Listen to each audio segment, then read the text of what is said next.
दोस्तों 22 अक्टूबर 1947 में मुजफ्फरपुर में अटैक हुआ था और उसकी वजह से पाकिस्तानी रेडर्स जिनको हम कहते हैं, यहाँ हमारे सामने नैरेटिव है कि पाकिस्तानी रेडर्स आए थे।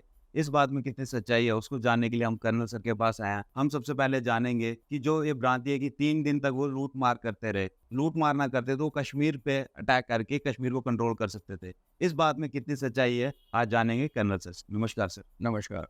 ऐसा हुआ था कि 22 अक्टूबर को सुबह 6 बजे उन्होंने मुज़फ़्फ़राबाद में आके हमला किया, जिसमें हमारे सैनिक थे, मुस्लिम सैनिक थे, उन्होंने गेट खोल दिए, उनको वेलकम कर लिया, तो हमारे साथ धोखा हुआ। ठीक।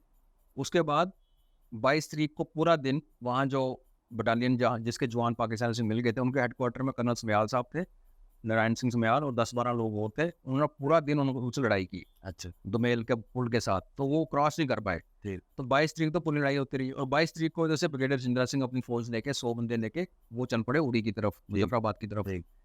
23, 24, 25 और 26 4 दिन उसके बाद ब्रिगेडियर जिंदा की कमांड में किसी भी टाइम पे 100 से ज़्यादा लोग नहीं थे डोगरे। इन्होंने उन 6000 कबायलियों को रोक के रखा। तो पहले उरी पे ब्रिज उड़ाया, तो पहले उरी पे लड़े, वहाँ ब्रिज उड़ाया। उससे पहले, उरी से पहले वो आगे एक जगह आती है जिसको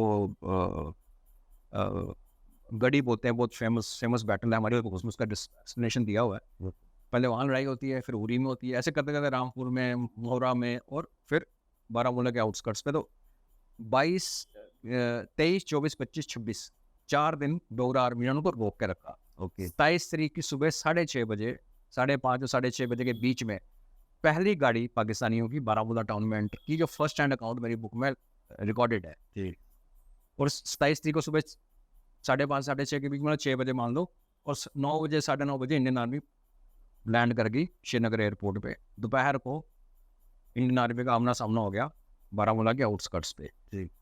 तो ये जो नैरेटिव है कि वो इतना लूट मार करते रहे 4 दिन, 22 को आए और 27 तक बारामूला ही लूटते रहे, ये नैरेटिव गलत है। बारामूला लूटा, यस, बट आप ये भी मानिए जब आगे से रिफ्यूजी आने शुरू किए, लोग भाग के आने लगे, खबरें आने लगी, तो बारामूला से नॉन मुस्लिम जितने थे वहाँ से निकलने शुरू हो गए।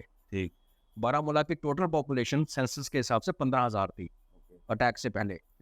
तो जब ये लोग भागे हैं वहाँ से, पीछे कौन रहा? वो रहा जो भाग नहीं पाया, जो बीमार था, जो गरीब था, बिकॉज वहाँ टांगा और ये जो ट्रॉली वाले थे, टैक्सी वाले थे, इन्होंने रेट बहुत बढ़ा दिए। ठीक।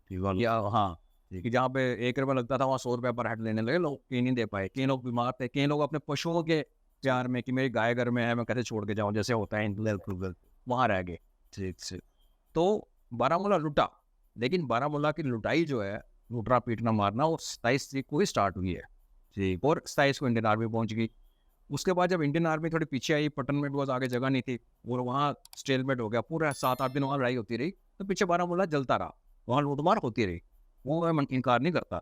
उसमें फिर मुस्लिम भी उन्होंने नहीं छोड़े, फिर लेडीज रेप सब कुछ हुआ।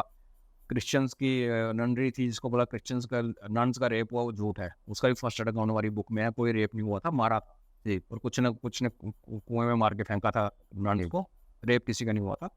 तो ये कहना, ये नैरेटिव क्यों दिया जाता है? ये नैरेटिव इसलिए दिया जाता है कि भाई देखो 22 को आए और 27 तारीख तक वो बारामूला में जुल्म डालते रहे। तो जब डोगरा आर्मी ने अपनी जानें दी, हमारे ब्रिगेडियर जिंदा सिंह भी उसमें हमारे शहीद हुए, वो तो साफ हो गया ना, हिस्ट्री से बाहर निकाल दिया। बिल्कुल। कश्मीर को ये बताया कि वो आए, हमारी औरतों को लूटा, शहर लूटा, तब इंडियन आर्मी आई। ठीक। वो जो जिन्हें बचाया, वो तो कहानी निकाल दी। बिल्कुल। तो दोस्तों उन 4-5 दिनों में हमारे डोगरा जो वॉरियर्स थे under the leadership of brigadier Rajendra Singh लड़ते रहे और लास्ट में अपनी जान की बाजी लगाते हुए हमारे देश के लिए कुर्बान हो गए। तो दोस्तों ऐसी सी शहादत के किस्से हमें और भी सुनने को मिलते हैं हमारे डोगरा वॉरियर्स के बारे में। मैं यही कहता हूँ कि हमें अपने इतिहास के बारे में पता होना चाहिए, ताकि हम आगे जो बातें हैं उन पे हम क्लैरिटी से सोच पाएं। आपको ये वीडियो कैसी लगी हमें कमेंट्स में जरूर बताइएगा। चैनल को सब्सक्राइब करें। धन्यवाद।